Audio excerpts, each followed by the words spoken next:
The Curious Mind.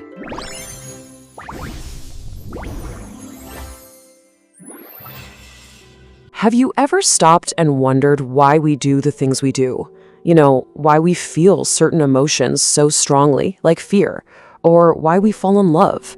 The answer, it turns out, might not be in our present, but deep in our ancient past.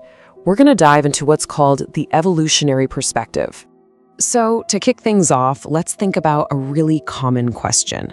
Why are so many of us afraid of the dark, even as adults, right? Or what about that instant jump you get from a loud noise or the sight of a snake? It feels baked in, doesn't it? Well, according to this perspective, that feeling isn't just about you. It's an echo, a message from a time thousands of years ago when the darkness wasn't just spooky. It was genuinely deadly. What was hiding in the shadows could mean the difference between life and death for our ancestors. So let's follow that echo. We're going to unpack some of our deepest ancestral instincts and see how this ancient programming might still be running the show from deep inside our modern-day brains. Okay, so what exactly is the evolutionary perspective? Well, it's pretty straightforward. It's the idea that our minds, our behaviors, even our emotions aren't just random. They were shaped over countless generations because they gave our ancestors some kind of edge. They helped them survive and, just as importantly, reproduce. What this does is it completely changes the kind of questions we ask. Instead of just looking at a behavior and asking, why are they doing that? We ask something much deeper. We ask, how did this particular feeling or this specific action help someone survive in a world without cities or supermarkets? It's kind of like being a detective for human nature itself. But, how does that actually happen? How does a helpful trait go from being a random quirk to being a standard feature for pretty much all humans? Well, it's all thanks to this incredibly powerful process, this survival engine that's been running for millions of years. And that engine is a concept you've definitely heard of: natural selection. It's the absolute cornerstone of this whole idea. It's the mechanism that filters traits over generations, favoring the ones that help a species thrive in its environment. Let's break it down really simply. It happens in 4 basic steps. First, you've got variation. People are just different. Some are more cautious, some are braver. Second, some of those traits offer an advantage. The person who's naturally a little more scared of that rustling in the bushes is less likely to become a midnight snack for a predator. Third, because they survive, they get to have kids, meaning reproduction. They pass on those helpful, cautious traits. And finally, you get proliferation. Over thousands and thousands of years, that useful trait becomes super common in the population. It's a slow-motion filter for survival. Okay, so that's the nuts and bolts of the theory. Now for the really fun part.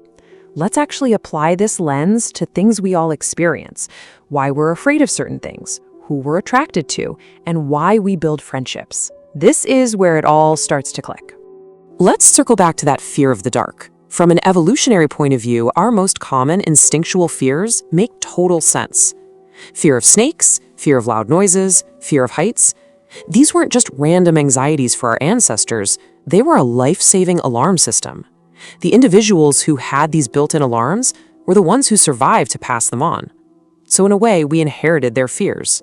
And this same logic can be applied to something like attraction.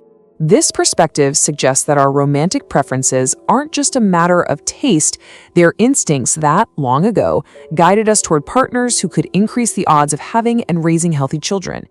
It reframes attraction not just as a feeling, but as a deeply rooted survival strategy. And it goes way beyond just fear and attraction. Think about the fierce, almost overwhelming love a parent has for their child, or our fundamental need to belong to a group, to have friends. Both of these are powerful survival instincts. Parental love ensured that helpless human babies were cared for, and being part of a cooperative group, that made it a whole lot easier to find food, defend against threats, and, survive. We're social animals because for us, being social meant survival. You can almost think of our basic emotions as a kind of survival toolkit that we all inherited. Fear is the alarm bell that protects us. Anger helps us stand our ground and defend our resources. Love is the glue that creates bonds. Even the negative emotions played a part. Guilt might have helped keep the peace in a small tribe, and jealousy could have protected important relationships. They all had a job to do. Now, this is a super powerful way to look at human nature, but it's really important to remember it's not the whole story. We have to talk about the limits of this perspective because, well, we're not living in the Stone Age anymore. So for one thing, these theories are incredibly hard to prove. We can't exactly go back in time and run a controlled experiment. Also, this view doesn't explain everything. Culture, learning, our individual experiences, they play a massive role. But maybe the biggest challenge is the mismatch. Our brains are running on ancient software, but we're living in a brand new modern world. That's why our craving for sugar, which was great for survival when calories were scarce, is a problem for us today. But even with those limitations, this perspective gives us a really profound way to think about ourselves. Just let this idea sit with you for a second. We behave the way we do today because these behaviors helped our ancestors survive yesterday. It's a simple sentence, but man, it explains a lot. So I'll leave you with a final thought to chew on. Now that you have this evolutionary lens, start looking for it. Look at the world around you. Look at the people you know. Look in the mirror. What little glitches or programs from that ancient software can you spot running in our modern world? Recognizing it is a pretty cool first step to understanding ourselves just a little bit better. Thanks for joining me. The Curious Mind.